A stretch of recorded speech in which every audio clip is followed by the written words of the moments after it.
Attention American poker players.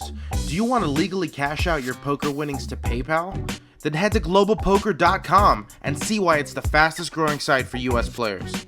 That's globalpoker.com. Have you heard about America's Card Room? Already the most trusted US online poker site since 2001, America's Card Room deals out more than 246,000 hands of real money poker every day. And right now, Poker Stories listeners can get in on a great deal. Just head over to americascardroom.eu and sign up using the promo code CPPodcast. New players will get a 100% deposit bonus up to $1,000, 20 days of free jackpot poker, and 4 entries into the $250 new depositor free roll. Don't wait. You can be playing poker online right now. Head to americascardroom.eu today and don't forget to use the promo code CPPodcast for your bonus. Poker Stories is an audio series that features casual interviews with some of the game's best players and personalities. Each episode highlights a well-known figure in the poker world and dives deep into their favorite tales both on and off the feld.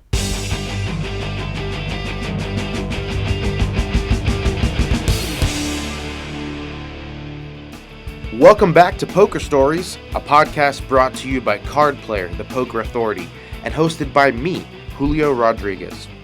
This episode of the podcast features Greg Mueller, or as he is known in the poker world, FBT or Full Blown Tilt. Greg is actually a former professional hockey player turned poker pro. He won 2 WSOP bracelets at the 2009 Summer Series, and he plays in some of the biggest cash games in the world. Now, I don't want to oversell this one, but this just might be my favorite episode we've done so far of the podcast. I don't think Greg fully understood what he had agreed to when he started the interview, but he still managed to crush it with some great stories.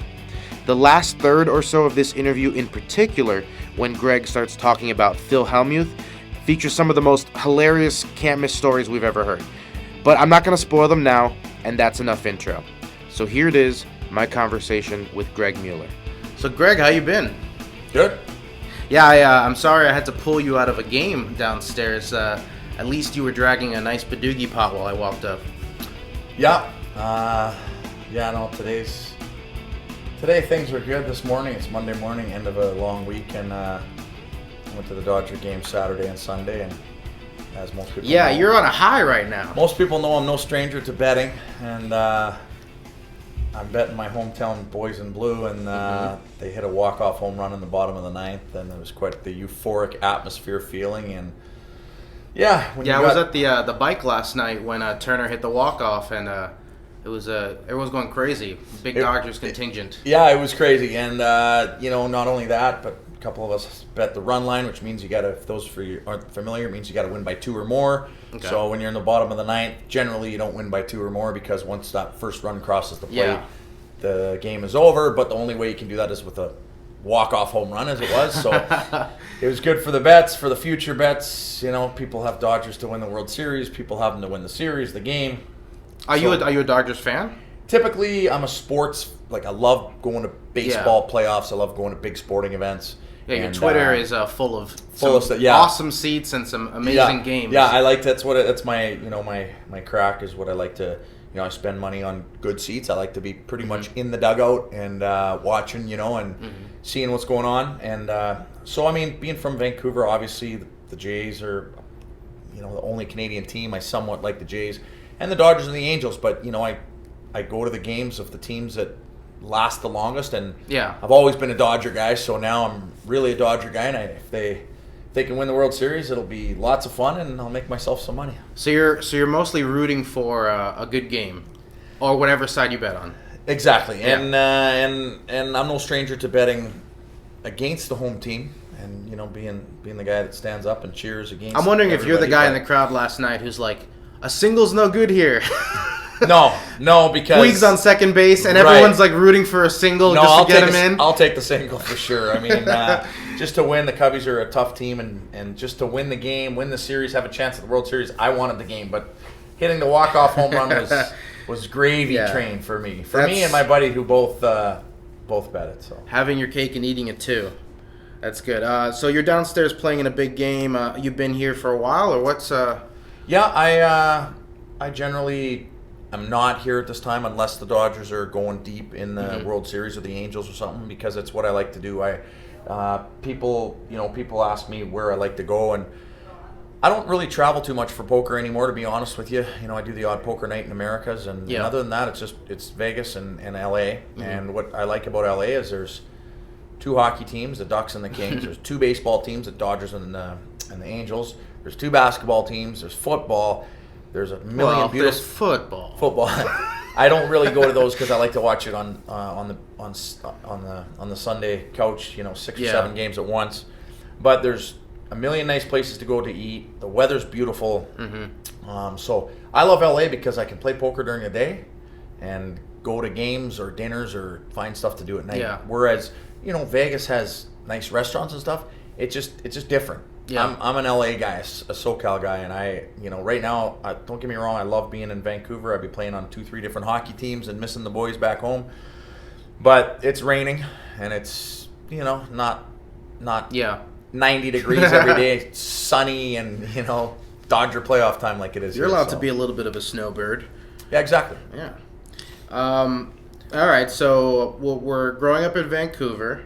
What was What was Greg getting into in Vancouver? Well, actually, I grew up in White Rock, which is a suburb of Vancouver, 30 minutes outside of Vancouver. And, I went to school there and played all kinds of sports and, hockey, lacrosse, soccer, you name it. And, my parents owned a restaurant in White Rock called the Moby Dick's Fish and Chips. Okay. And right on the beach, it's been a legendary place to eat for many years. They still got it, huh? My mom passed away in '99, and my dad sold it then. But there's been 2 transformations of ownership. Yeah. And it's still they built a dynasty, and it's still a hot spot to go eat down at the beach when you're walking the promenade or going down and just chilling. Everyone goes for fish and chips, and twice a year I pop over there and feel like crap after because it's so greasy, but it's so good. A little cheat day action. Exactly. So you skipped college. Skipped college. Was yes. that by necessity or? Well, when I was 19 years old. Hold on a sec. That's all good. When I was 19 years old, I never was a school guy. I'm always street smart, so to say. I'm not a hustler or anything like that, but I'm not stupid. I'm quick with math, and I just was bored about reading and history and all that. So I've never found myself going that route. And with hockey, I went over to Europe when I was 19 years old, and just kind of paved my way from there, type of thing. So, was the dream always NHL or bust, or like how did it work in those days, especially? No, I don't know. I was a bit of a late bloomer. Really? Like as far as size went and stuff, I grew a little later, went through maturity. For those who've never been in your presence, you are a towering figure. Yeah, it took me not necessarily to grow, but to fill out and to even maturity, deep voice. I was still talking like this, like at a fairly late age. Yeah. It obviously when you're a big guy and to fit into your body, it takes a little while. So I was a bit of a late bloomer and kind of got better at hockey as the years went on, and I kind of was past the NHL level, but got better as the years went on in Europe. And I came home and was fortunate enough to train and practice with the Canucks in the off seasons. And, for the average eye, if you were watching us practice, you wouldn't see that I'm not in the NHL or that I don't belong. Yeah. The difference isn't too much. But, the next best league at the time was the European Elite League, and I was over there and happy doing my thing. And obviously, the NHL is the NHL, but, it was... Yeah, so you went to Germany, you played there for 9 seasons? Yeah. What was the team name again? There was different names. Munich Mad Dogs. We won Okay. the German championships with that team, and then I played in Ratingen, and then finished my career in Duisburg. Okay. What position were you? An enforcer? No. I mean, I've always been a winger or centerman, but playing in Germany, I played defense just because it's a harder position and it's a bigger commodity. Like if you were a good moving like if you were a defenseman that could move the puck, you were a bigger commodity to teams. Yeah. So I made the transformation. A coach told me that I should go back and play D. I see the ice pretty well, and I'm not the fastest skater, and so defenseman was a better fit. Now when I play in the beer leagues, I'm back to centerman. Yeah. Unless we have to win, then they put me back on D. Can you tell me a little bit about your best fight? Honestly, playing in Europe, you don't fight very, very often at all, because you lose. The way it works there is, if they don't encourage fighting. Mm-hmm. And somebody asked me the other day, why is there fighting in the NHL, or why is there fighting in hockey? Is it just tradition? Yeah, sure, it's tradition. But how fighting came along was, if you're going to be careless with your stick or stick people in the face, you have to man up and fight if you're going to do that. So in other words, if you're going to be a dirty player and stick someone, they're going to have the right to challenge you to a fight. And you obviously can't be a wuss and just decline. So if you don't feel like fighting, don't be a dirty player type of thing. That's kind of how it started. And then, it became enforcers and this and that, right? And, well, in Europe, they don't have, they're against fighting. And so when you get into a fight, at least when I was playing, I don't know if it's changed, you get suspended without pay. So so who wants to, when you're playing a 50-game schedule, who wants to miss 2 or 3 games? And it increases. You get one fight, maybe you miss 2. Next fight, you miss like 5. So who wants to be on the sidelines and not getting paid? Yeah. There obviously there were exceptions where, if the coach tapped you on the shoulder and told you to take care, if somebody ran the goalie, or, if you just want to fight to be a cool guy and show off to the fans, or just because you feel like it, you're getting suspended, no pay. If something happens where, somebody runs a good player or runs into your goalie, you have to take care of business, and you're still suspended, but the coach will go to bat for you, and you won't lose pay, because that's a personal team matter. It's not a league rule. Yeah. So the owners just tell you, hey, if you're not going to play because of suspension, you're not getting paid, like that. So there wasn't really any fighting in Europe, unless you really had to, type of thing. Well, that's good to hear.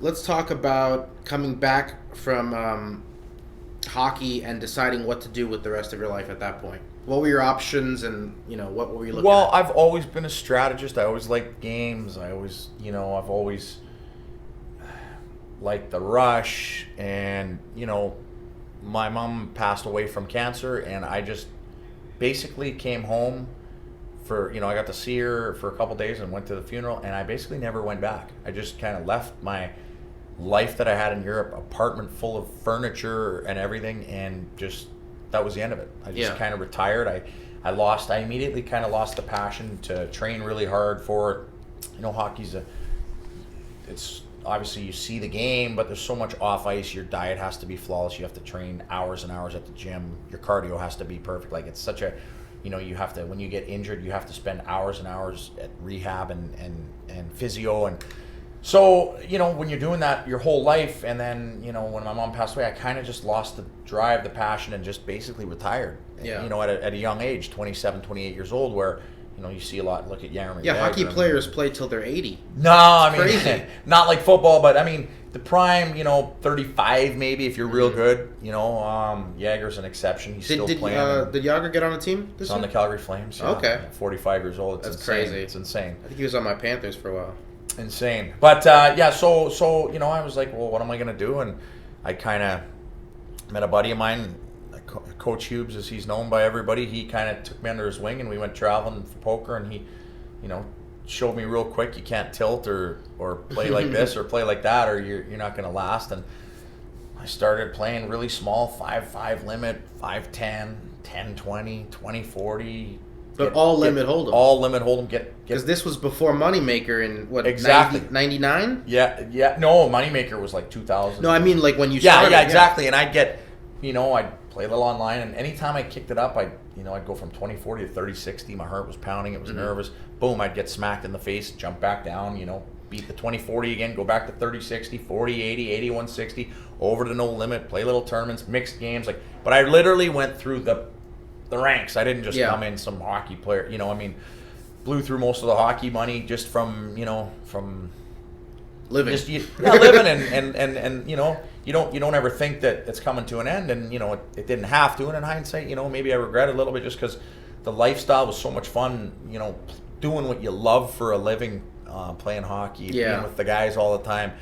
You know, it's well, that's how you found poker, right? Yeah, exactly. You know, but it really is the dream. I mean, you practice together, and then you go for lunch, and then you have a nap, and then you practice again, and then you go for dinner and drinks, and you do it all over again. And it's just such a, you know, so much fun, and at the same time you're always fit. You know, that's a battle I didn't have while playing, and that's my biggest battle in life when I'm playing poker, especially on the road. I don't play when I'm at home, but when I'm on the road, it's keeping the pounds off. It's so hard because I love to eat, go for nice dinners, and I'm always doing fun things. I'm not going to just go to a party or go to a nice dinner and eat carrot sticks. I'm gonna have the desserts and I'm gonna have to talk to drinks. Jason Kuhn.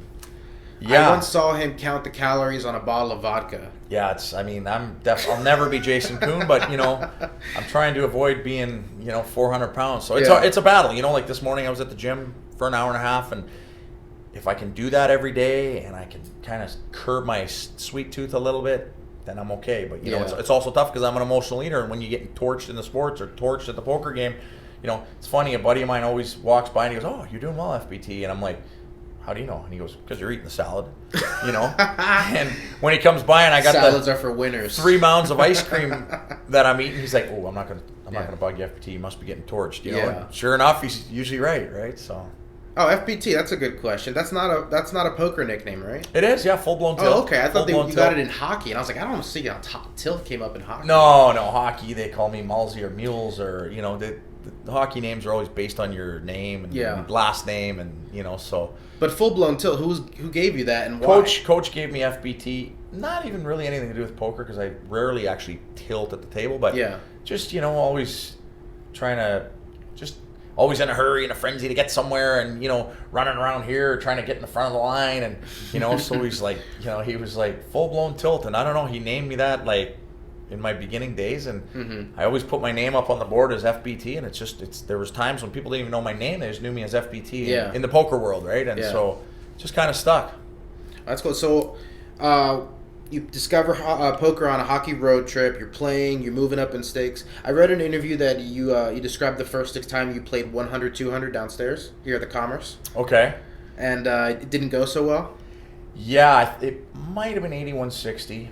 But yeah, I was crushing the 30-60, and I just split one of those little tournaments, you know, a couple $100 buy-in tournaments, and you know, feeling no pain, and jumped into either the 80 Hold'em or the 1-2 Hold'em, and you know, not only are the stakes a lot higher, and not only does the money start to mean more, the players are better. Yeah. And so when you get maybe top pair, when you have middle pair versus top pair in a smaller game, people don't punish you as much as when you're playing with better players. For example, so when you're running bad, you're going to lose more.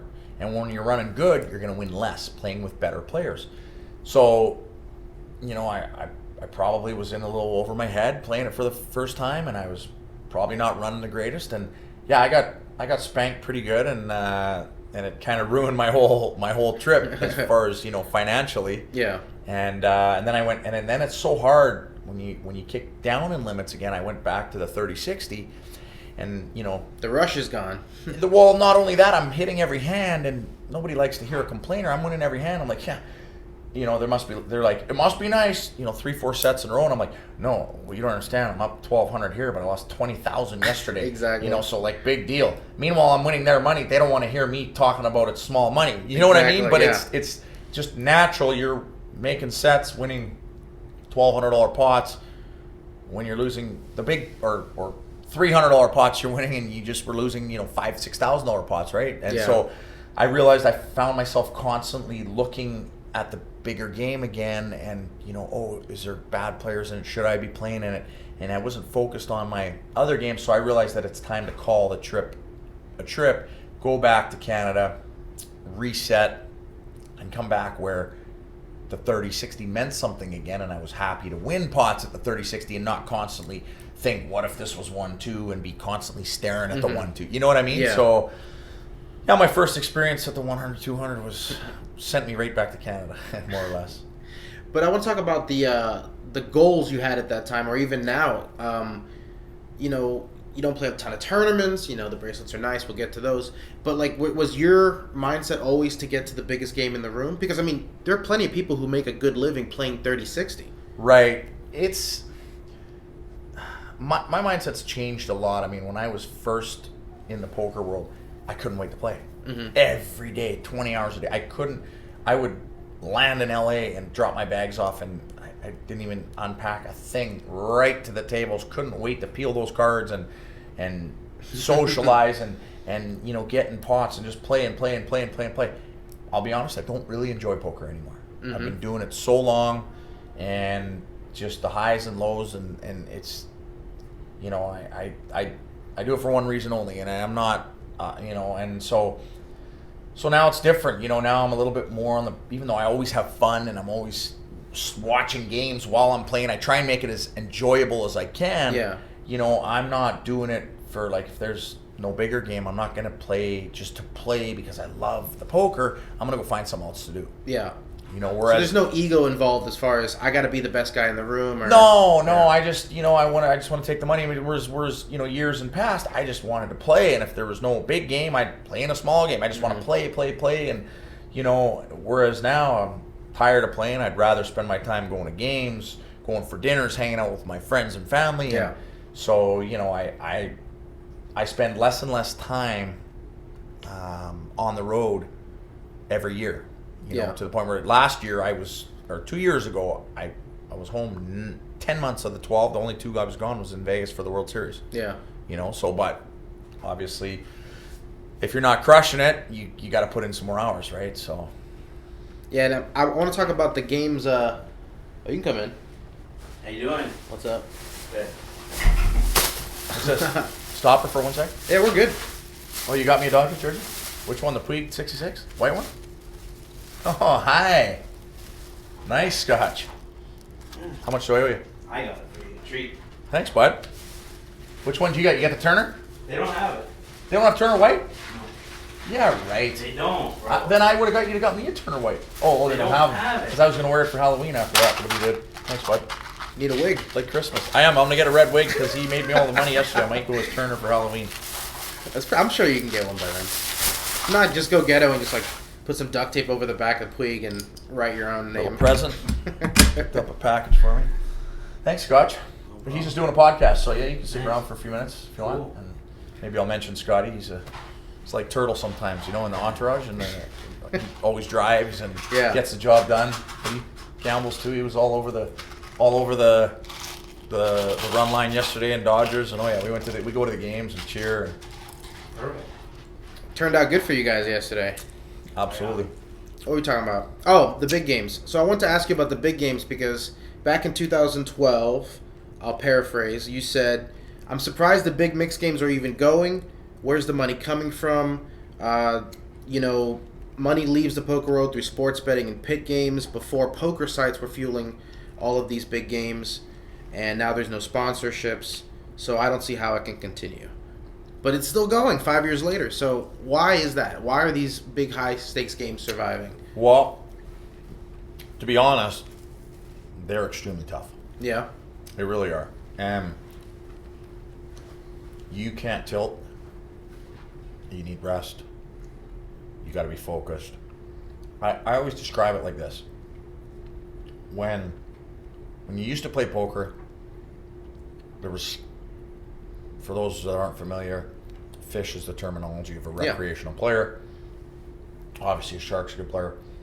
Well, you would be swimming in the ocean, and there'd be pools and pools and pools of fish. And you could just eat all day long, and sometimes you'd kind of run into a shark yourself, look at each other, stay out of each other's way. There's tons of fish. Nowadays, honestly, it's like you're swimming in the ocean and just swimming and swimming and swimming, and there's no fish anywhere. And then you bump into a shark, you kind of look at each other, go each other's opposite way. Then keep swimming a few more miles, and you bump into another shark, and eventually you have to battle a shark. Yeah. It's just the way it is, and only the best are surviving. It really is tough. There's the odd real juicy recreational players that come in disperses a ton of money into the games. Yeah. But as far as the daily grind, it's very difficult. It's very, very difficult. Before there was, 5, 6 recreational players, 2 real good players, 2 okay players, and now it's literally like there might be 1 recreational player and then the game goes. It's just Yeah. So there's no more like game selection. It's just like if it's running, you got to play. I mean, yeah. I mean, if you fancy you have to battle the best and be the best. Yeah. And obviously, when it's like that, you're going to have lots of swings. Your earnings are going to be much lower because a lot of it's who holds the best cards, and so what's going to determine the wins is who's the most disciplined and who's staying off tilt and doing the right things, going to bed, getting rest, because it's just not like the days of the online where somebody that got lucky and made a final table just got paid $40,000 to wear a full tilt patch. Yeah. Would come in and play the mixed games and wasn't that good. But there was tons of those people around.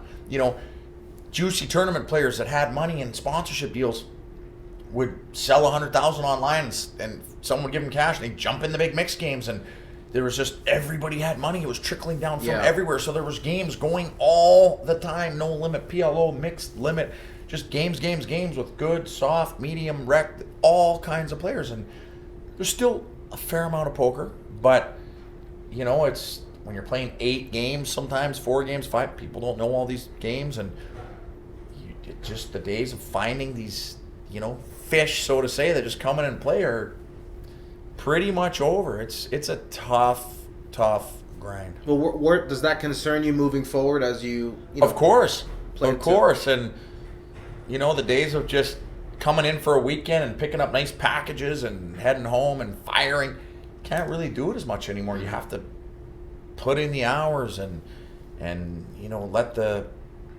cream rise maybe, but over the long term, it's just different.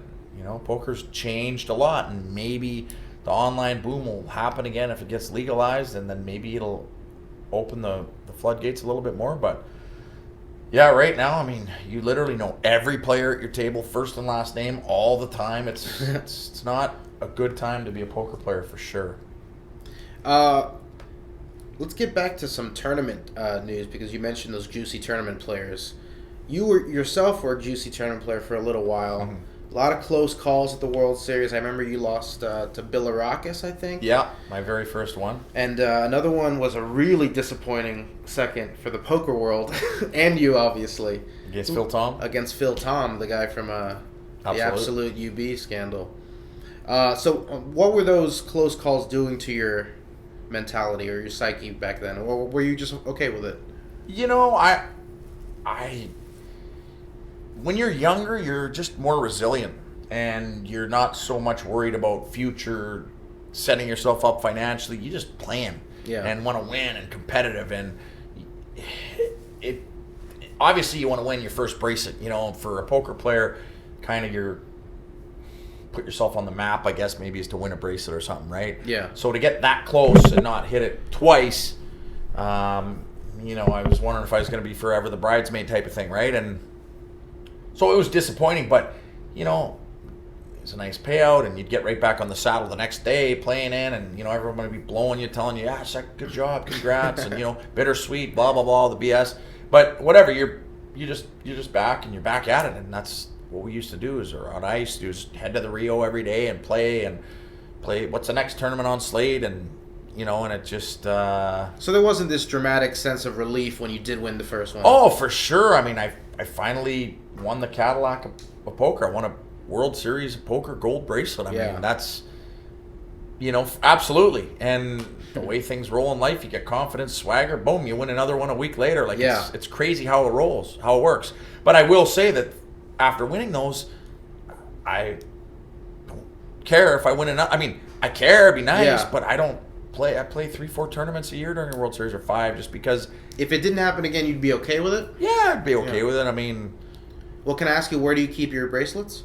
They're actually in the safe at my bank. Okay. To be honest with you, and sometimes I've thought about giving them my nieces one each, or if I have to do a appearance somewhere and they want me to bring them, I'll pull them out, and people like to see them, and it's very, very cool. I mean, it's the top prize to win, and I don't know why people don't wear them more. I mean, people sometimes wear championship rings, and it's cool, but I don't know. I have mine in my safe tucked away for now. We have some rapid fire questions for you, if you don't mind. Sure. Biggest pot you ever won or lost? Your choice. Jeez. Pain or elation? I don't know. I played so much poker. I don't know what the biggest pot is. I mean, I really don't. I really have no idea. Mm-hmm. I played in a bigger mixed game in Bobby's room this summer, a 1K, 2K game, and me and Gus Hansen got it in no limit. It was capped. Gus made some news this summer. Yeah, he did. Yeah, I don't remember how big it was. I had the 2 aces with the ace of spades, and he flopped a pair and a flush draw, and we somehow got it in and ran it. He asked me if we wanted to run it 4 times. We did, and we hit a spade 3 of the 4 times. But that's irrelevant. So that was a pretty nice pot, but I really don't know what the biggest pot is that I've won. I mean, I really don't know. What about lost? I don't know either. That's good. It's good. Yeah, I'm not like holding on to that. Yeah. Oh man, I seem to remember bad beats in sports kind of more than I don't know why. Best poker player that we've never heard of. We meaning the public. Especially in cash games, a lot of these guys go unnoticed. Very good players. Poker player that we've never heard of. Anybody you want to shout out in your usual games that flies under the radar? Let me think. Who's a really good poker player that hasn't made the mark? Or just should get more love. Well, I mean, Bucky, my best buddy Bucky. Sean Buchanan, yeah. Never won a bracelet. He's won a WPT title, but the guy just gets there all the time. That's what he likes. I don't like the tournaments because to me they feel more like work. For example, I'm playing in the cash game. Hey, Greg, it's Julio. I need to do an interview. Sure, deal me out. I come up and do the interview. Hey, it's Greg. Hey, it's whatever. Do you want to go for dinner? I'm in. Yeah. I'm out. Tournaments, they tell you when to be there. That's punching your clock. When you can pee, when you can eat, when you got to set your alarm. I don't like that. That's why I don't play tournaments. Bucky loves it. Plays the W coops, the scoops, and he gets there all. People don't realize how much he gets there, and then I feel like the last 5 years, when the equity's so big and it really matters, he gets it in with queens against nines, and they hit a 9. Like obviously, everyone takes bad beats. I don't do the bad beat talks, but he gets there literally every. I talk to him every day, and so he'll be playing these scoop events. Gets there every day. Takes a 2-outer, loses a coin flip, and that's obviously going to happen. But it seems like it's been happening a lot for him deep. Now maybe he ran good early when he won his WPT and made a bunch of final tables, but when it mattered, he had a chance to be WPT Player of the Year. I don't know, 2012 or 11 or 13, I don't even know, around there. And I think they were 3-handed, him and David Williams and maybe Josh Aria. Eric Baldwin, that's right. And he got it in with the queens versus David's nines. Yeah. And Williams had the 9, and he flopped the 9, right? And not only was that a difference of winning his second WPT title, it would have made him WPT Player of the Year. Yeah. And that's pretty cool. And all the stuff you and get. $1 million in prize money. Right. Yeah. 1.6 to 600. Right, but we're not so much talking about that. Just it's just Sean flies under the radar a lot. Now his peers know he's very good. Mm-hmm. Every peer that you talk to, loves him as a person because he doesn't have a mean bone in his body. He's the nicest guy. Yeah, nice, just a sweetheart of a person. But they also respect and fear him as a poker player. I can vouch for Sean because I was traveling the WPT circuit for like 3-4 years during that time, and we'd always joke whenever we saw Sean getting deep. Oh, Sean's here for another 8th place, because he was just so snake bit. It became almost a joke. Yeah, exactly, and not for him, obviously. Yeah, no, for sure. And everybody, like I said, his peers have nothing but respect for him. Yeah, he gets drafted every year in the fantasy drafts, and but maybe as far as the public goes, I'm sure he's known, but definitely not as well known as he should. There's somebody Googling his name right now, seeing all his lifetime winnings, going, "Oh, Greg's right. Exactly. This guy is pretty good. He's a beast." What about the best swap or piece you ever got? Well, I've always been known to have horses. The last couple of years, this year and the first year they had the Colossus, I've had a piece of, the amount is irrelevant, but a significant piece of Ray Henson. Oh, yeah. Who also should get more recognition. Ray's from Texas? Or? Yep. Great guy and good poker player. Really good poker player. And he had a great summer. Great summer. And it seems like, I've always just been fortunate enough to, he approaches me and says, it's World Series time, Greg, here's my package. You want to buy a chunk? And every year I'm like, absolutely. I've kind of gotten away from the horses. Yeah. But in the past, I always loved it because I don't want to play so many tournaments. And there's nothing better than when you're going to bed or waking up, getting a text going, "Hey, Tizzle, down to 12. Just wanted to let you know." Wow, sweet. Yeah. So, like, for me, the criteria has always been 4 criteria. 1, I have to like the guy. I want to root for a guy I like. 2, I have to trust the guy. 3, he has to be a good player. And 4, I got to be in the area because part of it is going to sweat. Yeah. So me and Scotty Tickets here, like, my boy Scotty, when he's in town, I was like, "Scotty, we got to go to the Rio." He's like, "What's going on?" I'm like, "Razor's down to 5 players in the PLO 8 tournament, Yeah. Okay, let's go. We'd head over there and be sweating. Disappointing, bad luck, 4th. 3 days later, got to head to the Rio. Razor made another final table, and that's kind of fun. Rooting and cheering for your own piece, but for a buddy, and it's always nice to just kind of, what's first place in this? Oh, hi. This is what I stand to win here. You know what I mean? Yeah. So it's not a free roll because he could bust out, but he's always done really well for me, and I've always been lucky. Like, it seems like I had a piece of Chino when he final tabled the main event. I've made trades with JC Tran at the right time when he final tabled the main event, when he WPT'd. Sean and I have our standard 10% when we both play a tournament. Every tournament we play, it's kind of the only person I swap with unless I get deeper in tournaments, So we always, kind of the old roommate rule where just, we always, if we both play the same tournament, we just always have a piece of each other, which is nice. Yeah. In the end, it'll break even, but it's always nice if someone's playing for $500,000 that you stand to win 50. Keeps you emotionally invested in your friend, too. Yeah, for sure. Absolutely. Any crazy prop bets or, like, favorite degen story? Obviously, I know you like to bet sports, but what about any crazy props? People always ask me that. I mean, I don't know. I mean, I don't know. I don't generally do the props myself, and I hear about them all. I mean, mine are just like small time, good buddies of mine at home or whatever. We'll be walking on the beach and it'll be snowing outside, and I'll be like $300 if you jump in the ocean in your undies or something, and he'll be like, 300? You sure? I'm like, done.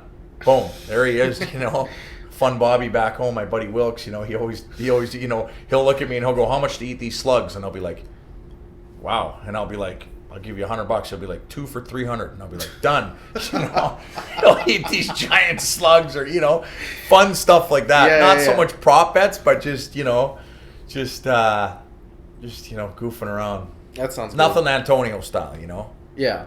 Well, I wouldn't eat any slugs. Where he had to lunge. Yeah, well, that one ended badly for him.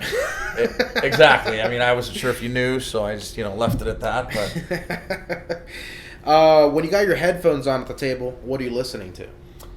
It really depends on my mood and my chip stack. Mm-hmm. So, for example, if I have a grip of chips and I want to start changing gears and taking over, I'll fire up the AC/DC. Okay. And just be like, thunder, and I'll just literally just start getting on the saddle and start raising it up, If I'm in grind mode and I got a short stack, I'll put on like some mellow tunes, really? and just keep me chill, and Well, what are you listening to when you're outside of the poker world? Like, who's your band? Who's your artist? Honestly, I have such a wide genre of music. Like, I'm not a huge country guy, but I don't mind it. I'm not a huge rap guy, but I don't mind it. I love my old school rock, kind of, you know, the AC/DC, Guns N' Roses, Metallica, that sort of stuff. You know, when I'm working out, I like to get fired up. Yeah. But, you know, Tom Petty, rest in peace. Like Tom Petty. Like, I'm kind of all over the place. I went to school in Gainesville. Tom Petty was a hard one to deal with, yeah. Really? Yeah. He was an important guy in Gainesville. Yeah, for sure. For sure. Legend. Which poker pro did you admire coming up, and did you ever get to play a pot with him or her? You know, because you got into it in '99, there wasn't really a lot of publicity about like who the guys were back then. right. You know what I mean? Yeah, I mean, honestly, it was always cool kind of playing at the same table as Ivey. Okay. You know, he's just such a quiet, does his own thing, mysterious kind of guy. You know, even today where no one really idolizes anyone or hero, if all of a sudden he goes walking through the room, there's kind of a silence and a whisper, and everybody kind of looks, where's he going? Oh, what's he doing here? Like, it's so weird, you know, of all poker players, you know. He's one of those guys who benefits from not saying anything. Exactly. People and, just and like, everyone just makes up. They fill in the blanks with craziness. Totally, and just, you know, playing at his table. I'm watching every move he makes, and you know, he's always got the eyes looking back and forth. Yeah. And he's just so good. You're watching him, and you know, and then I'll never forget. There was one table at the Mirage we were playing in a WPT, and there was a real soft blind spot. Like, you know, every orbit. He would raise, and I would 3-bet. And the first time, he just assumed I probably had a hand. Yeah. And then the next time, he opened again, and I did it again. He kind of looked at me, and he gave it up again, thinking maybe I had a hand. And then he raised again, and before he even completed the raise, he looked up at me, right? Like, and I knew that he knew, and I just kind of folded him in the muck so that I'd get a little bit more credibility. But it was just so cool that, you know, I thought I was a hero for knowing that he was picking up her blinds, and that I said I'm gonna pick him off. Yeah. And immediately he knew what was going on. You know, he's just he knew what was up. Exactly. And he's a low profile. You know, always been very cool to me. He's just, you know, I wouldn't say definitely my idol or hero or anything, but it's, you know, it was always entertaining playing at his table. Mm-hmm. Just because. Well, who got the better of who in the long run? I probably got lucky versus him and seemed to win a lot of pots against him. You know. But, like, in comparison to Phil Hellmuth, for example, who I know pretty well, and, you know, some guys don't like Phil because his ego and his big head, and it doesn't bother me. I don't care. Yeah. When we're with Phil, he's the man. You know, but he's generous, and he takes care of you. He hooks you up. He took me to Golden State Warriors game, sat on the floor. Everybody knows him. The owners know him. Me and my buddy Scotty Tickets went to a football game. Thought we were big shots. It was the Niners playing the New York Giants. Were sitting in row 1 at the 50-yard line. Mm-hmm. Next thing you know, the Niners got the ball.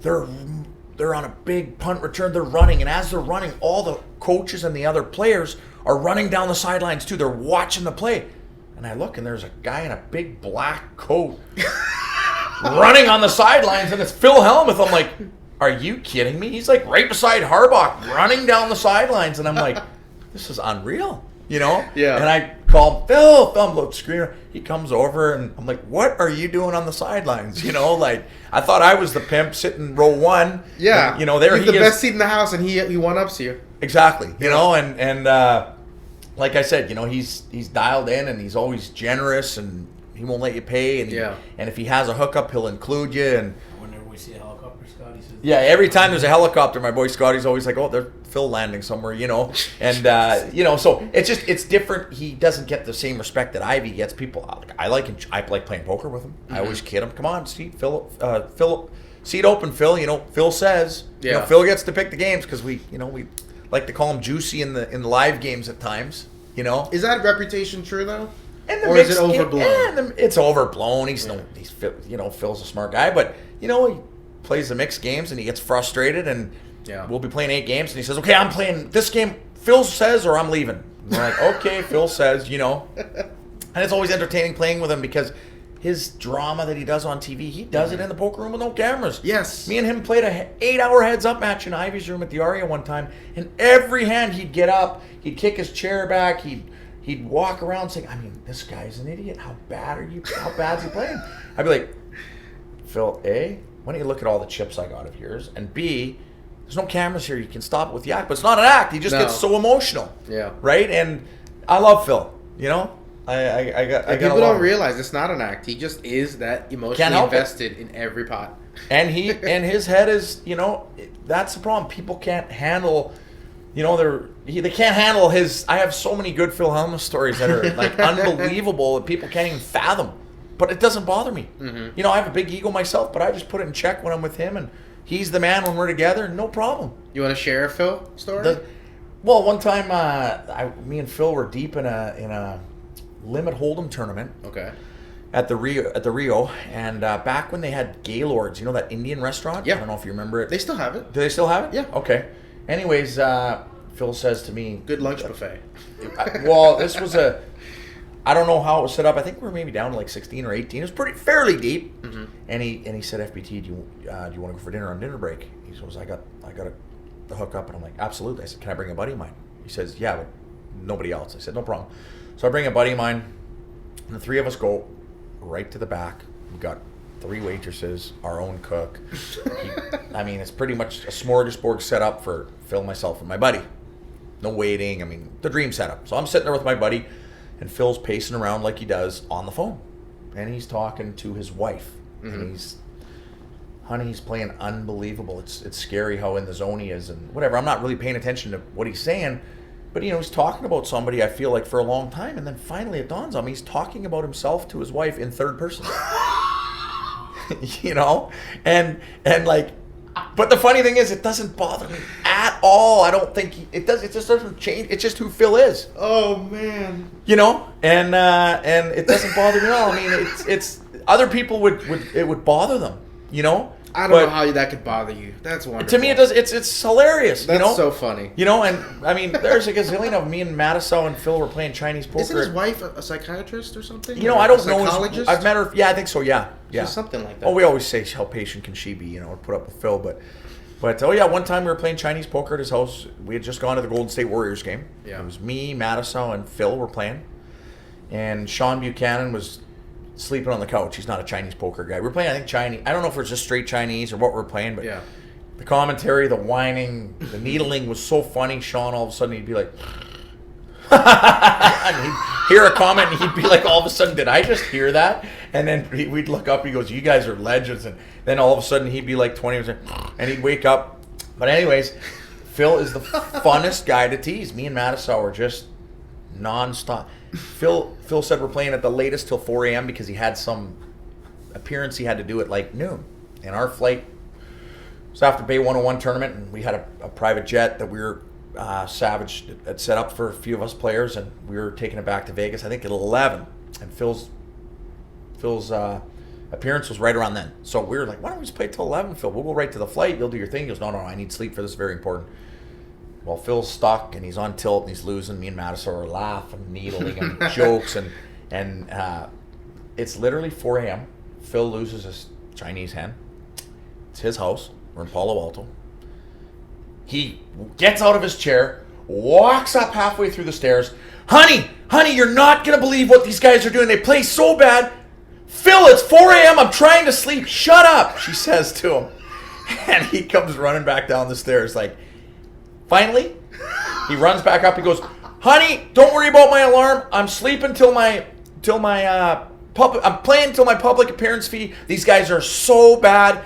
I can't, you know, his usual B rating and all the beautiful things. And of course, he was the only loser, you know. And then he made a new rule. He goes, okay, FBT, I can't take it. Either needling or whining. You can't do both. But the whole point was, when we'd go to Fantasyland and not scoop him, it was the whining was the needling. So I would be like, oh my goodness, how do I not scoop you there? And he'd be like, how do you not scoop me? You just got so lucky to go to Fantasy. How do you not scoop me? But I wasn't really whining. It was the whining needling, right? Yeah. So he actually made a rule, and he made me pick if I'm allowed to whine or needle, but I can't do both. You know, he's so much fun to play with because he gets so emotional. and Madison and I were giggling and, just non-stop getting him going. So I mean, and at no point are you ever in danger of being thrown out of his house either. Never. That's the kind of guy he is. Never. No. Phil really, he's got a heart of gold. He really does. Yeah. And he's a stand-up guy, and I have nothing but respect for him. But do I love playing with him? Do I love raising him? Do I love effing with him at the table, both with the chips and with the banter? Yeah. Absolutely. Yeah. Poker nights in America, I'll be honest, they are way more fun when I'm at the table with him, because the needles, you don't get a rise out of anybody as good as you do Phil. And you know what it's like. If you make comments to people and they just don't react, it's no fun. You stop making the comments. But when you get the rise, they're fun. I've seen people, more than 5 people, I think, in my career, say after getting berated by Phil Hellmuth, I've been dreaming about that for a long time. Like, they wear it like a badge of honor to set him off. You know what I mean? I seriously, that's the only time I wonder, is he for real or does he believe it? Because there's another guy that loves Bucky. Mm-hmm. Phil loves Sean. And he respects Sean. He knows how good he is. Well, one time in the 25K at the Bellagio, Bucky was screwing around, messing with Phil, raising his blind, 3-betting him. Like, some hand comes up where, Phil made some sick call on the turn and Sean escaped on the river and hit the card. Yeah. And when Sean literally had nothing. He was just trying to bluff Phil. And Phil made some hero call with 6s on the turn, and on the river, Sean hit the 7. Maybe he had king 7 offsuit. Yeah. Phil got out of his chair. I mean, really, Bucky? I mean, how bad are you? I mean, you're just trying to give it away. I mean, that's just terrible poker. I soul read your face. You realize it's Phil Hellmuth you're trying to bluff. I soul read you, Phil. I soul read you, And he's going off on Sean, and he loves Sean. But he's going, in that moment, he just seems red, and it doesn't matter who you are or how much respect for you he has. Like, people take it way too personal. Meanwhile, Sean's laughing. He comes running over to my table, and he's like, classic, Phil just went off on me. Like, you know what I mean? Yeah. And that's why when someone gets, actually just gets to the point where they don't talk to him or they hold it, you can't do that because he doesn't mean anything. He's just like a full-blown kitty, that's it. Full-blown kitty. I like that one. We have one more question. We end the podcast the same way every time, with a question from the random question generator. This one is, have you ever spoken in front of a large group of people, and how did it go? I've been best man at a wedding, so I would say, I don't even know if I may have spoken at bigger audiences. I don't know. Mm-hmm. But I like the spotlight, and I like telling stories, and it went fabulous. I had everybody laughing in tears, and yeah, I'm no stranger to the spotlight. I believe you. And I'm going to let you get back to your game, so we'll end on that note. Thank you so much, Greg. You're welcome. That's it. That's the show. Thanks once again to Greg for not only coming on the podcast, but also for quitting a big game to do it. If you want to see what amazing sporting event Greg is currently at, go check out his Twitter at GregFBT. Greg is also an owner at 3Bet, which makes premium poker clothing worn by players such as Phil Hellmuth, Antonio Esfandiari, Brian Rast, and more. You can find all of that at 3bet.com. That's the number 3bet.com. We got a bona fide poker legend all set and ready to go for the next episode. So if you haven't already done so, go ahead and hit the subscribe button on iTunes or wherever you get your podcasts. Rate us, leave a review, and shoot us an email to pokerstories@cardplayer.com, and we'll hook you up with a free digital subscription to Card Player magazine. Thanks for listening.